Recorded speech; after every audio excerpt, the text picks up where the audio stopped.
Hello and welcome to প্রতিযোগিতা। তোমাদের প্রতিযোগিতায় সকলকে স্বাগত। তোমাদের ক্লাসগুলো কেমন লাগছে তোমরা জানিও। আর আজকে আবার নিয়ে চলে এসেছি নতুন top 10 WBSSC group C and group D এর GK question and current affairs also. তো প্রথম কোশ্চেনের দিকে চলে যাই। পশ্চিমবঙ্গের প্রথম মুখ্যমন্ত্রী কে ছিলেন?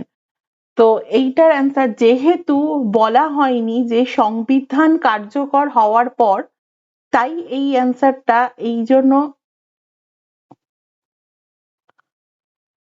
সেই জন্য এই অ্যান্সারটা প্রফুল্লচন্দ্র ঘোষ করব। যদি বলা হয় সংবিধান কার্যকর হওয়ার পর, তো সেই ক্ষেত্রে বিধানচন্দ্র রায় হবে।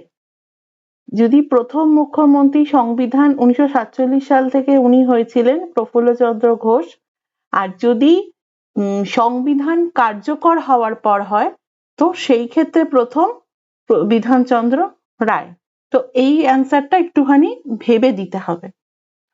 তো এই রিলেটেড আরো কিছু জিকে আমরা দেখব। First female CM Mamata Banerjee in West Bengal. আচ্ছা, আর যে CM appointed by governor of state, একজন সিএম কে অ্যাপয়েন্ট করে সেই রাজ্যের যে গভর্নর আছেন উনি। এটা আছে আর্টিকেল 164 এ। আর আর্টিকেল 163 যেটা, সেটা হচ্ছে কাউন্সিল অফ যে মিনিস্টার, যেটা নিয়ে সিএম কাজ করেন। তো মানে established a council of minister with CM at the head to advise the governor. গভর্নরকে অ্যাডভাইস করার জন্য যে কাউন্সিল অফ মিনিস্টার গঠন করা হয়, তো সেটা হচ্ছে আর্টিকেল 163। তোমরা আমাকে বলো আর্টিকেল 167 এ কি আছে। তো নেক্সট কোশ্চেনের দিকে চলে যাই।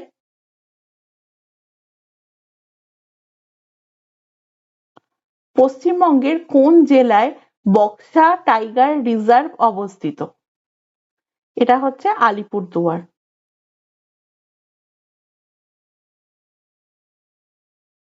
ভারতীয় সংবিধানের কোন ধারায় অস্পৃশ্যতা দূরীকরণ বা অ্যাবলিশন অফ আনটাচেবিলিটি সম্পর্কে আলোচনা করা হয়েছে? এটা হচ্ছে আর্টিকেল 17। আর্টিকেল 17 হচ্ছে, এটা হচ্ছে part 3 under fundamental right.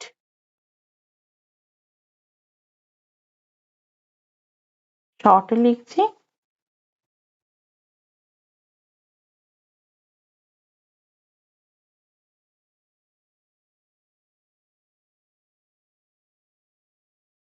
Under fundamental right. Next question. কত সালে লর্ড কার্জনের আমলে বঙ্গভঙ্গ কার্যকর হয়েছিল? আমরা জানি বঙ্গভঙ্গ এটা হচ্ছে 1905 সালে কার্যকর হয়েছে। 1911 সালে হচ্ছে বঙ্গভঙ্গ রদ হয়েছে।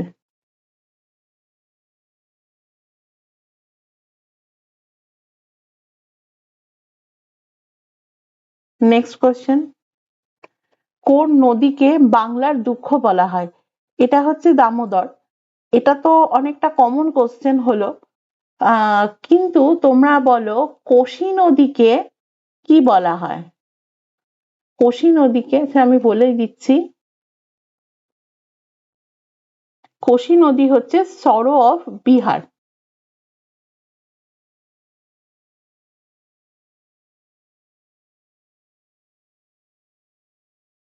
কোশি হচ্ছে সরো অফ বিহার। যেমন সরো অফ বেঙ্গল দামোদর, ঠিক তেমনি সরো অফ বিহার হচ্ছে কোশি।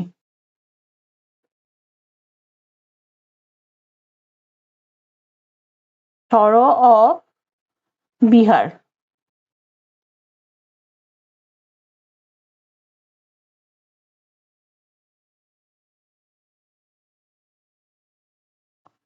Next question. কোন গ্রহকে পৃথিবীর যমজ গ্রহ বলা হয় বা আর্থ টুইন? এটা হচ্ছে শুক্র। Next question. পশ্চিমবঙ্গ সরকার কোন সালে কন্যাশ্রী প্রকল্প চালু করেছিলেন? কন্যাশ্রী প্রকল্প চালু করেছিলেন কোন সালে? পশ্চিমবঙ্গের যে কারেন্ট অ্যাফেয়ার্স গুলো আছে না, তো সেগুলো হচ্ছে খুব ইম্পর্ট্যান্ট। এটা হচ্ছে 2013 সালে 2013 সালে কন্যাশ্রী প্রকল্প চালু হয়েছিল। পশ্চিমবঙ্গের বর্তমান রাজ্যপাল কে? সিভি আনন্দ বোস।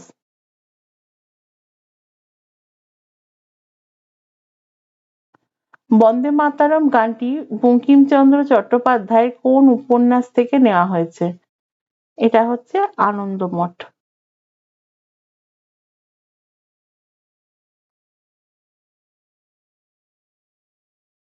তো আনন্দমঠ একটা ভীষণ গুরুত্বপূর্ণ, শুধুমাত্র আমাদের আহ, যে মানে বন্দে মাতরম গানটি নেওয়া হয়েছে তার জন্য নয়। তো এই আনন্দমঠ বিভিন্ন প্রেক্ষাপটের জন্যই গুরুত্বপূর্ণ। আনন্দমঠ যে উপন্যাসটা, তার প্রধান প্রেক্ষাপট ছিল যে সন্ন্যাসী, যে আমাদের সেই সময় মানে ব্যাকগ্রাউন্ডটা, যে সন্ন্যাসী যে রিভোল্টটা হয়েছিল, সেই রিভোল্টের বেশ কিছু, তো সেই যে বিদ্রোহটা হয়েছিল, সন্ন্যাসী বিদ্রোহ বলো, তো সেই বিদ্রোহের যে মানে সেই বিদ্রোহের প্রেক্ষাপটেই কিন্তু এই আনন্দমঠ উপন্যাসটা রচনা হয়েছে।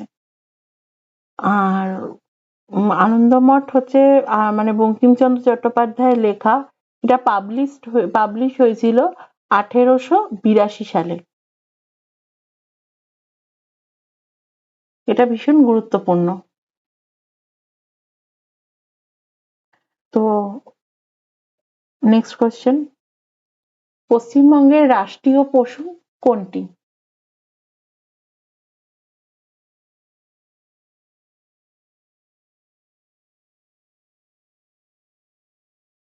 পশ্চিমবঙ্গের রাষ্ট্রীয় পশু হচ্ছে বা স্টেট অ্যানিম্যাল হচ্ছে মেছো বিড়াল।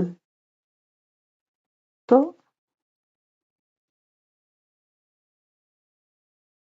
এটার অ্যান্সার এইটা। তো পশ্চিমবঙ্গ রিলেটেড বিভিন্ন রকম কারেন্ট অ্যাফেয়ার্স তোমরা করে রাখার চেষ্টা করো, যেটা খুবই গুরুত্বপূর্ণ এই পরীক্ষার জন্য। আহ, শুধু পশ্চিমবঙ্গ কেন, পুরো ইন্ডিয়ারই গুরুত্বপূর্ণ, কিন্তু পশ্চিমবঙ্গেরটা সব থেকে বেশি গুরুত্বপূর্ণ। হুম, পশ্চিমবঙ্গ সম্পর্কিত হিস্ট্রি, জিওগ্রাফির কোশ্চেন, সেগুলো করে রাখতে হবে তোমাদের। তো পরে পরে আবার দেখা হচ্ছে। আর আপাতত এইটুকু। Thank you.